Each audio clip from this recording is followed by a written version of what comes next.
주의 평안, 지난 한 주 동안도 주님 은혜 가운데 평안하셨습니까? 우리 서로 인사하시겠습니다. 앞뒤 좌우 계신 분들과 주의 사랑으로 사랑합니다. 주의 사랑으로 사랑합니다. 주의 사랑으로 사랑합니다. 우리 함께 축복하시겠습니다. 주님의 이름으로 축복합니다. 주님의 이름으로 축복합니다. 주님의 이름으로 축복합니다. 주님의 이름으로 축복합니다. 항상 그렇지만 마지막은 우리를 숙연하게 하는 것 같습니다.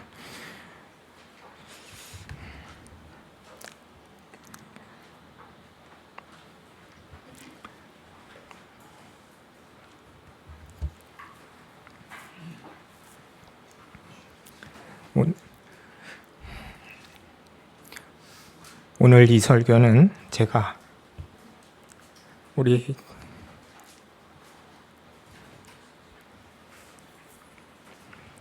초대교회의 목사로서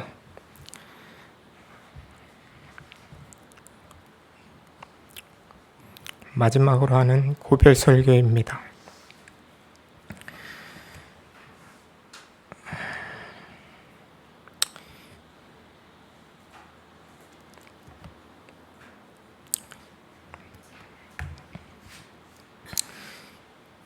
(2년 4개월) 전 공지천 방공호에서 성도들에게 눈물로 첫 설교를 했던 것이 엊그제 같은데 이제는 고별 설교를 해야 되다니 실감이 잘 나지를 않습니다.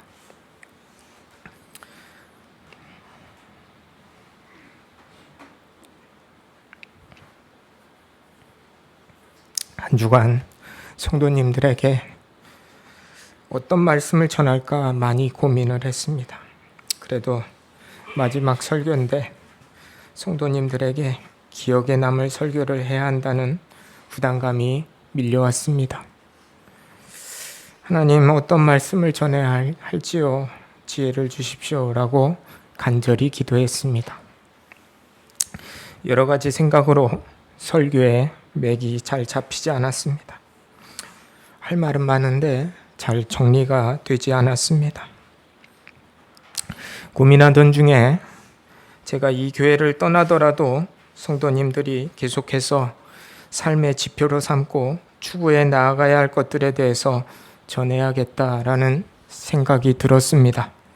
그래서 오늘은 제가 평소에 중요하게 생각하고 또 성도님들에게 전했던 내용을 중심으로 여호수아 24장 14절에서 15절 말씀을 가지고 고별 설교라는 제목으로 함께 하나님의 은혜를 나누도록 하겠습니다.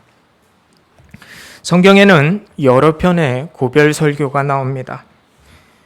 모세, 여호수아, 사무엘, 스데반, 사도 바울, 그리고 예수님 등 여러 신앙의 위인들이 죽음이나 이별을 앞두고 남겨진 사람들에게 설교나 당부를 남기는 것이 성경의 곳곳에 기록되어져 있습니다. 고별 설교는 보는 우리들로 하여금 큰 도전과 비장한 각오를 갖게 합니다. 오늘 본문은 여호수아의 고별 설교입니다. 출애굽의 인도자 모세의 뒤를 이어 이스라엘 백성들을 가나안 땅으로 인도하고 가나안 정복 전쟁을 완수한 여호수아도 이제 죽음을 눈앞에 두게 되었습니다. 특별히 여호수아 23장 24장은 죽음을 앞둔 여호수아가 이스라엘 백성에게 남긴 유언을 기록하고 있습니다. 이제 늙어서 죽음을 앞에 둔 여호수아는 이스라엘의 지도자들과 백성들을 불러 모아 마지막 설교를 합니다. 여호수아는 이스라엘 백성들과 함께 모든 어려움을 이겨냈습니다. 그리고 젖과 꿀이 흐르는 약속의 땅, 가나안 땅을 정복하였습니다. 고난을 이기고 하나님의 명령을 따르며 귀한 사역을 감당하다 이제 그 일생을 마감하는 지도자 여호수아는 백성들에게 간절하게 이야기를 합니다. 스스로 조심하여 오직 여호와만을 경외하고 섬기라. 그는 그렇게 권면을 합니다. 세상에 아무리 좋은 것이 많고 즐거운 일이 많을지라도 현혹되거나 흔들리지 말고 여호와 하나님을 경외하고 섬기라고 그렇게 권면하고 있습니다. 이와 같이 하나님을 배반하지 않고 온전히 그분만을 바라보는 것이 바로 성도의 삶인 것입니다.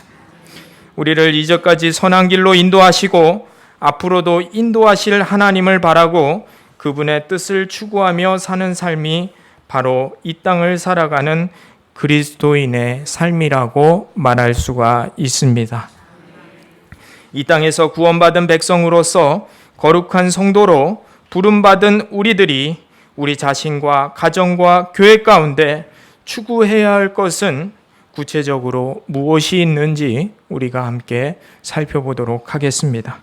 첫 번째로는 개인의 성숙입니다.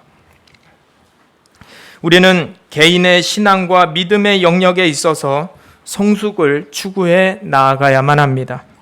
성숙은 우리 성도들이 평생 추구해 나가야 할 신앙의 목표가 되어야 합니다.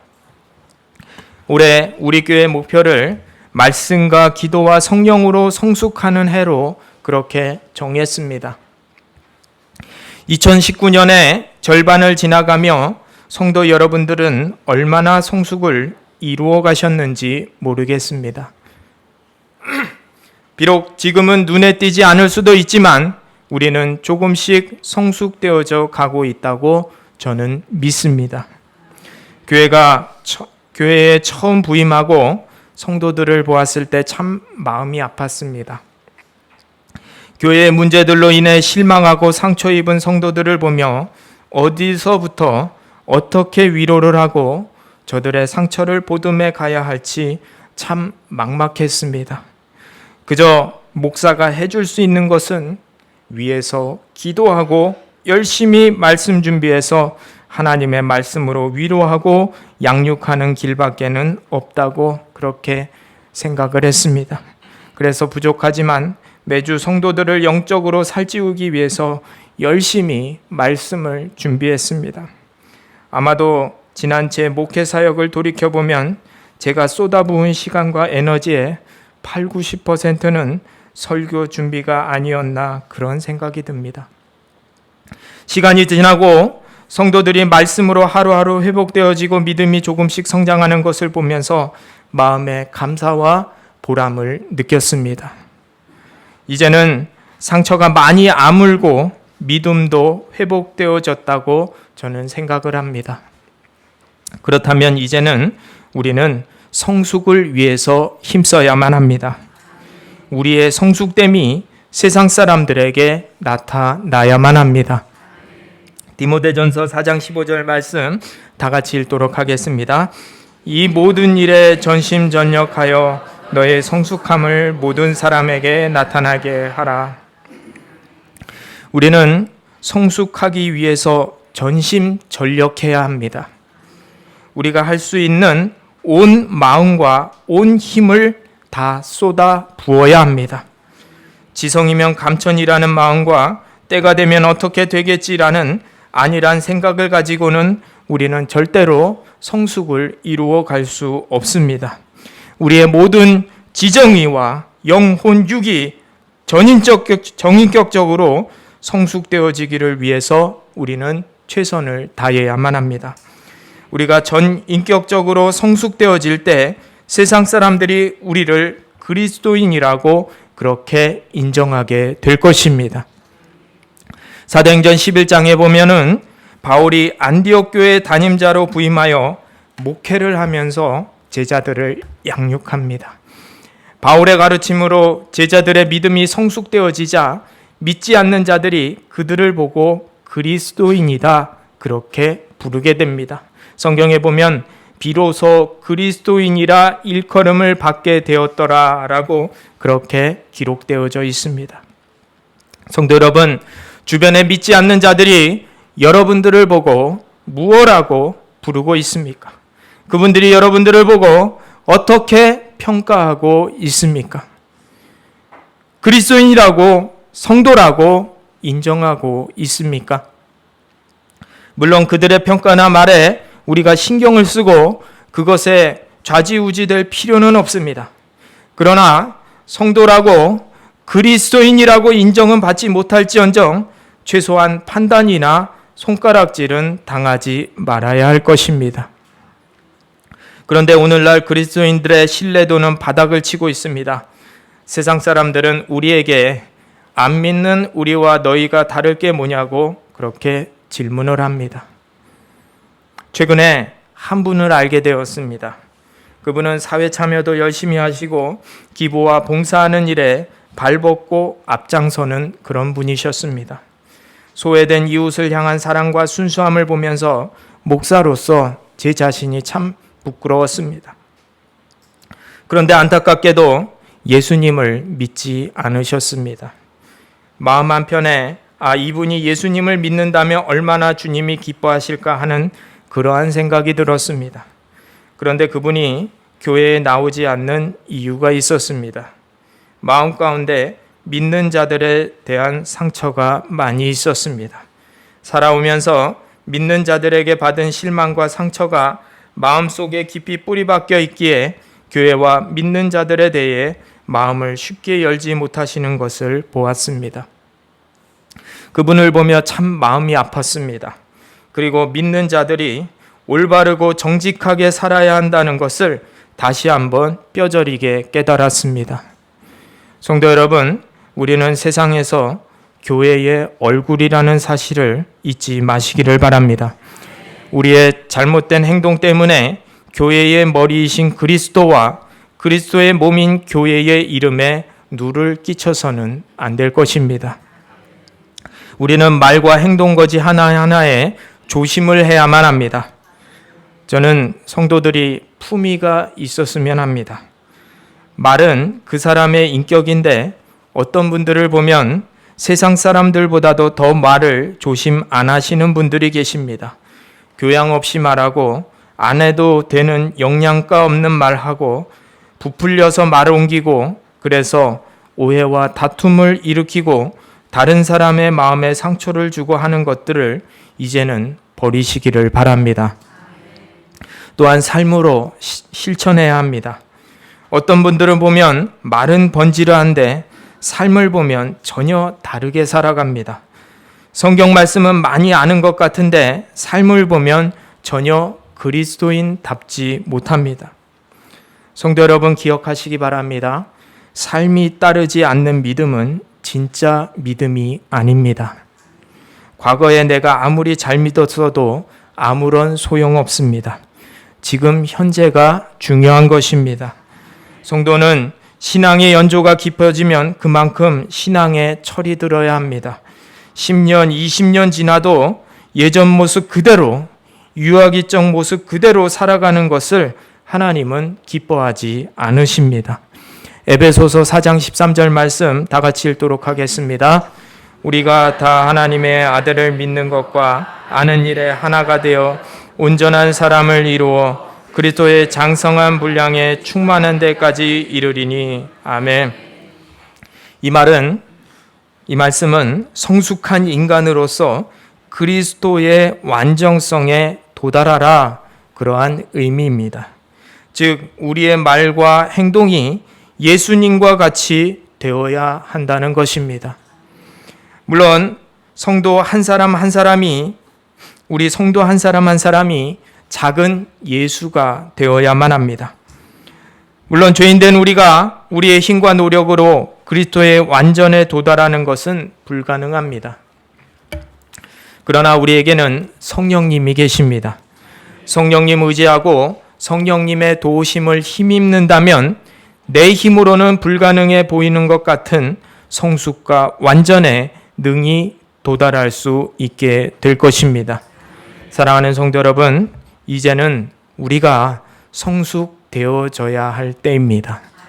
신앙의 성숙과 그리스도의 완전성에 도달하기 위해 전심전력하는 저와 여러분들이 다 되시기를 바랍니다. 두 번째로는 가정천국입니다. 우리는 이 땅에서 가정의 천국을 이루기 위해서 노력해야 합니다.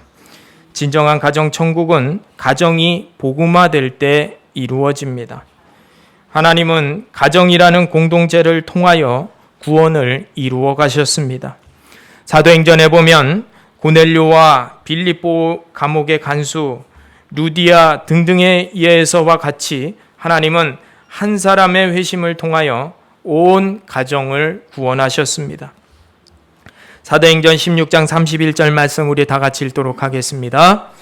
이르되 주 예수를 믿으라. 그리하면 너와 네 집이 구원을 받으리라 하고. 아멘. 하나님께서 나를 구원하신 이유는 나를 통하여 온 가족이 구원을 받기를 원하시기 때문입니다. 제가 예전에도 말씀을 드렸지만 이 초대교회를 떠나는데 저에게 있어 가장 마음에 걸리고 아픈 것이 있습니다. 그것은 아직도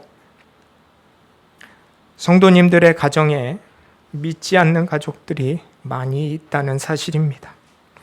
물론 인과 기도된 가정들도 많이 있지만 배우자가, 자녀가, 부모님이 예수님을 믿지 않는 가정 또한 아직 많이 남아 있습니다. 그분들을 위해서 더 기도하지 못하고 돌아보지 못한 점이 참 많이 아쉽고 죄송한 마음이 듭니다. 성도 여러분, 인과 기도는 모든 가정의 사명이 되어야만 합니다. 나만 구원받고 좋은 천국에 간들 무슨 큰 의미가 있겠습니까? 나뿐만 아니라 온 가족이 예수를 믿고 이 땅에서 천국의 삶을 살고 이 다음에 천국에서 다시 만나야 하지 않겠습니까? 성도 여러분, 가족 구원을 여러분의 사명으로 삼으시기를 바랍니다. 탈무드에 보면 현명한 고별 인사라는 그러한 글이 있습니다. 어떤 사람이 긴 여행을 한 탓으로 몹시 지쳐 있었고 굶주림과 갈증에 시달리고 있었습니다. 그 사람은 사막을 한참 걸은 후 간신히 나무와 물이 있는 오아시스에 이르렀습니다. 그는 나무 그늘에서 지친 몸을 쉬며 굶주린 배를 과일로 채우고 시원한 물로 갈증을 푼 다음 안도의 숨을 내쉬었습니다. 그러나 그는 여행을 계속하기 위하여 다시 먼 길을 떠나야만 했습니다. 그는 나무에게 감사하며 작별 인사를 했습니다. 나무야, 정말 고맙구나. 나는 너에게 무엇이라고 고마운 마음을 전해야 할지 모르겠다. 너의 과일이 맛있게 되기를 빌고 싶지만 네가 내게 준 과일은 충분히 달고 맛이 좋은 과일이고 나 같은 나그네에게 그늘을 제공하는 나무이길 바라고 싶지만 너는 이미 충분히 시원하고 내가 더욱 잘 자라도록 충분한 물이 있기를 빌고 싶지만 너에게는 이미 충분한 물이 있구나. 내가 너를 위해 빌어줄 수 있는 것은 오직 내가 더 많은 열매를 맺게 되고 그 열매가 많은 나무들이 되어서 너와 같이 아름답고 훌륭한 나무로 자라게 되기를 바라는 것밖에 없단다 라고 그렇게 이야기했다고 합니다. 이 나그네의 마음이 지금 저의 마음 같다고 생각을 합니다. 이 교회를 떠나며 제가 여러분들을 향하여 가장 빌어주고 싶은 축복은 성도 여러분들이 많은 열매를 맺었으면 하는 것입니다. 여러분들을 통하여 여러분들과 같은 믿음의 후대들이 많이 양육되어졌으면 하는 바람입니다. 특별히 성도 여러분들의 신앙과 믿음이 사랑하는 자녀들과 손자, 손녀들에게 잘 계승되어지기를 간절히 축원드립니다. 혹시라도 믿음의 대가 끊기신 가정이 있다면 믿음의 대를 다시 잇기 위해 노력하셔야 합니다. 자녀들이 하나님 떠나고 믿음의 대가 끊어진 가정의 심각성을 여러분 깊이 깨달으셔야 합니다. 자녀들이 좋은 대학 가고 좋은 직장 잡아서 좋은 집에서 좋은 차 굴리고 살아간들 주님 모르면 아무런 소용이 없습니다. 여러분 자녀들이 이 땅에서 그렇게 얼마 동안 누리며 살 수 있을 것이라고 여러분 생각하십니까? 아무리 길어도 불과 몇십 년입니다. 그 후에는 영원한 세계가 기다리고 있습니다. 우리는 보이지 않는 영원한 세계를 준비해야만 합니다. 특별히 자녀들에게 영원을 준비시켜야 합니다. 우리는 흔히 오랜 시간을 억겁의 시간이다 그렇게 이야기합니다. 여러분, 이 억겁의 시간은 개념을 여러분 아십니까? 억겁의 시간이란 천년에 한 방울씩 떨어지는 물방울이 집채만한 바위를 뚫어 없애거나 천년에 한 번씩 내려오는 선녀가 비단 옷을 입고 큰 바위에서 춤을 추어 바위가 닳아 없어지는 헤아릴 수 없이 길고 긴 시간을 의미하는 것입니다. 그런데 영혼에 비하면 이 억겁의 시간도 한 점에 불과하다는 것입니다. 우리의 머릿속으로는 도저히 헤아릴 수도 없는 이 영원한 시간을 우리는 살아가야만 하는 것입니다. 여러분 믿으십니까? 믿어야 합니다.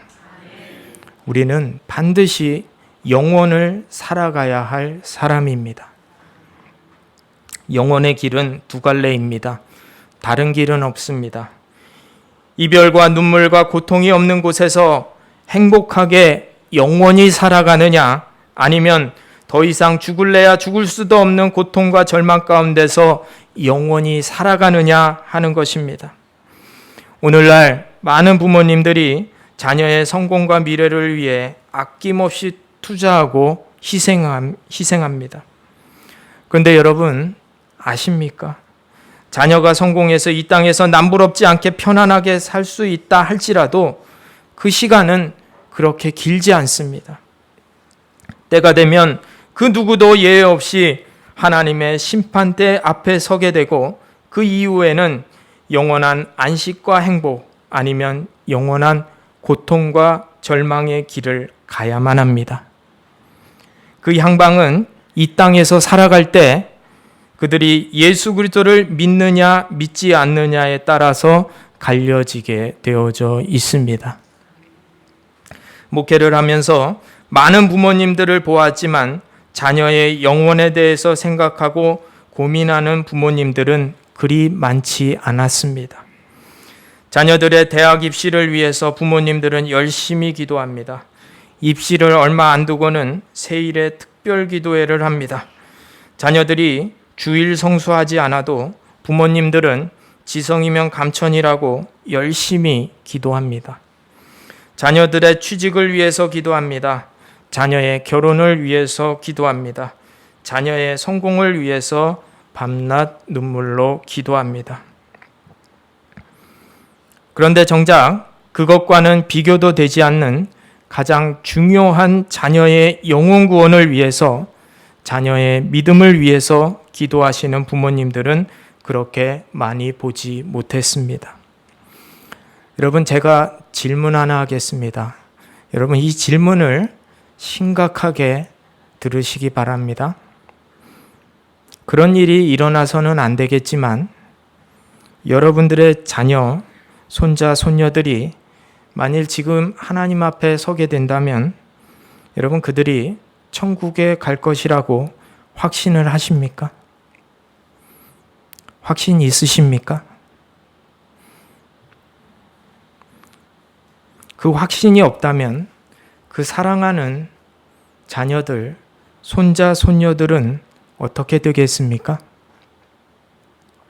생각 안 해보셨습니까? 여러분들의 사랑하는 배우자, 자녀, 그리고 손자, 손녀들이 예수님을 안 믿고 그들의 영혼이 이제 하나님 앞에 심판대에 서게 된다면 그들이 어떻게 되겠습니까? 그리고 그들의 그 갈림길에 있어서 그들은 영원이라는 시간을 이제 그렇게 살아가야만 합니다.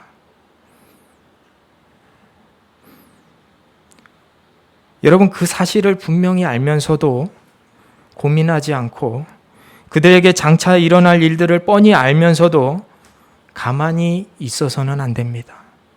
부모라면, 배우자라면 그래서는 안 됩니다. 더 이상 시간을 지체하지 마시기 바랍니다. 정신 똑바로 차리시기 바랍니다. 여러분, 늦잠 잘 시간 없습니다. 여러분들 새벽에 깨어서 기도해야 됩니다.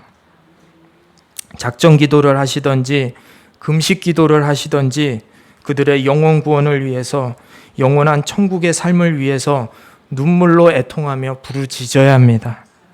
그것이 여러분들의 사명이 되어야 합니다. 그리고 여러분들이 그분들에게 줄 수 있는 가장 값진 선물이 되는 것입니다. 부모가 자녀들에게 줄 수 있는 가장 크고 위대한 유산은 바로 믿음입니다. 다른 거 아무리 많이 남겨줘도 믿음을 남겨주지 못하면 아무런 소용이 없습니다. 성도 여러분, 자녀들과 가족의 영혼 구원을 위해 여러분 모든 여러분의 사력을 다하시기를 바랍니다. 저의 큰 소망이 있다면 제가 다시 여러분들을 만나게 되었을 때 여러분의 믿지 않는 가족들이 주님 앞에 나와서 여러분의 온 가족이 함께 예배하는 모습을 꼭 보게 되었으면 좋겠습니다. 온 가족의 구원과 가정 천국을 위해 여러분의 모든 노력을 다하시기를 주님의 이름으로 축원드립니다. 세 번째로는 세계 선교입니다. 우리는 이 땅에서 세계 선교의 사명을 이루기 위해서 노력해야 합니다. 하나님께서 이 땅의 교회와 성도들에게 남기신 가장 중요한 사명이 있는데 그것은 바로 선교입니다. 선교는 예수님의 유언입니다. 사람은 세상을 떠날 때 가장 중요한 말을 남기고 세상을 떠납니다. 예수님도 마찬가지셨습니다. 예수님은 이 땅을 떠나 하늘로 승천하시면서 유언을 남기셨습니다. 그것은 바로 모든 민족에게 복음을 전하라는 것이었습니다. 사도행전 1장 8절 말씀 우리 다 같이 읽도록 하겠습니다. 오직 성령이 너희에게 임하시면 너희가 권능을 받고 예루살렘과 온 유대와 사마리아와 땅끝까지 이르러 내 증인이 되리라 하시니라. 아멘. 오순절 마가의 다락방 성령 강림 후에 초대교회는 시작이 되었습니다. 예수님의 제자들과 예루살렘에 회심한 유대인들에 의해 예루살렘 교회는 날로 부흥해 갔습니다. 그러나 그들은 땅끝까지 이르러 주님이 되라는 명령을 따르지 않았습니다. 그것은 아마도 그들이 고의적으로 따르지 않은 것이 아니라 어떻게 해야 하는지를 잘 몰랐기 때문일 것입니다. 그래서 하나님은 핍박이라는 도구를 사용하셔서 예루살렘 교회를 흩으시고 복음이 이방 지역에까지 전파되게 하셨습니다. 그렇게 해서 시작된 교회가 바로 안디옥 교회입니다. 안디옥 교회가 바나바와 바울의 목회로 안정되어 가자 선교의 사명을 이루기 위해 담임자인 바울과 바나바를 선교사로 파송을 합니다. 바울의 1차, 2차, 3차 선교여행을 통하여 아시아와 유럽에 복음이 전파되고 수많은 교회들이 개척되게 되었습니다. 그리고 그 복음이 아시아의 맨 끝자락에 그것도 반으로 나뉘어진 우리 대한민국에까지 전해지고 오늘 우리가 이 자리에 앉게 된 것입니다. 참 놀라운 기적 같은 일이 아닐 수가 없습니다. 이제 이 선교의 세계 선교의 바통이 우리에게로 넘어왔습니다. 이제 우리는 이 복음이라는 바통을 들고 세계를 향해서 달려가야만 합니다. 아직도 전 세계에는 특별히 북20도, 북40도의 10-40창 안에는 수많은 미전도 종족들이 있습니다. 그들에게는 한 번도 복음을 들을 기회조차 주어지지 않았습니다. 100여 년 전 서양의 선교사들이 미지의 땅 조선의 복음을 전하고 그리스도의 사랑을 실천하였던 것처럼 우리도 복음의 불모지에 주님의 복음과 사랑을 전해야만 합니다. 선교하는 나라, 선교하는 교회, 선교하는 성도는 절대로 망하지 않습니다. 왜냐하면 하나님의 마음이 하나님의 소원이 선교에 있기 때문입니다. 하나님은 선교하는 나라, 선교하는 교회, 선교하는 개인을 반드시 축복하십니다. 사도행전의 초대교회는 선교하는 교회였습니다. 초대교회는 오늘날과 같이 세련된 예배의 형식도 멋진 예배당도 없었습니다. 그러나 그들은 성령의 임재가 있었고 불타는 복음의 열정이 있었습니다. 주님께서 우리 교회에 초대교회라는 이름을 주신 이유가 있다고 저는 생각을 합니다. 우리가 지은 것 같지만, 우리가 좋아서 지은 것 같지만 그렇지가 않습니다. 여러분, 하나님께서 주셨습니다. 이 시대에 교회다운 교회, 그리고 주님의 마지막 유언이요 지상명령인 선교의 사명을 감당하라고 우리에게 초대교회라는 이름을 주셨다고 저는 믿습니다. 이 초대교회라는 이름이 부끄럽지 않도록 주님의 사명을 이루어 가시는 저와 여러분들이 다 되시기를 주님의 이름으로 축원드립니다. 지난주 한 권사님과 식사를 하면서 대화를 하는 가운데 그 권사님께서 이렇게 말씀을 하셨습니다. 지난 시간이 일장춘몽 같습니다 라고 그렇게 말씀하셨습니다. 저 또한 일장춘몽이라는 그분의 말씀에 깊이 공감을 했습니다. 저는 마치 깨어나고 싶지 않은, 그리고 기분 좋은 긴 꿈을 꾸고 난 그런 기분입니다. 지난 2년 4개월의 기간이 참 행복했습니다. 먼저 부족한 저를 초대교회에 담임 목사로 세워주시고 성도들과 함께 울고 웃으며 지금까지 믿음의 여정을 함께하게 하신 하나님께 감사를 드립니다. 그리고 부족한 저를 담임 목사로 인정해 주시고 믿고 따라 주신 장로님들 이하 모든 성도님들께 진심으로 감사를 드립니다. 부족한 자가 앞에서 이끌어가다 보니 실수도 많았습니다.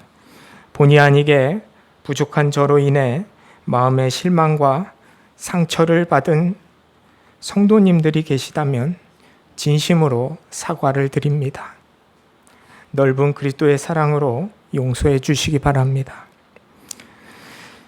저와 저희 가정은 이제 여러분들의 곁을 떠나지만 항상 여러분들과 함께 우리에게 주신 초대교회의 비전을 이루어 가기 위해서 노력할 것입니다. 이것을 위해 우리가 함께 기도로서 교통에 나아갔으면 합니다. 다시 한번 저와 저희 가정에 베풀어 주신 사랑에 감사를 드리며 받은 은혜와 사랑을 평생 잊지 않고 선교지의 영혼들에게 갚으며 살아가도록 하겠습니다. 성도 여러분, 사랑합니다. 감사합니다. 그리고 미안합니다. 함께 기도하시겠습니다.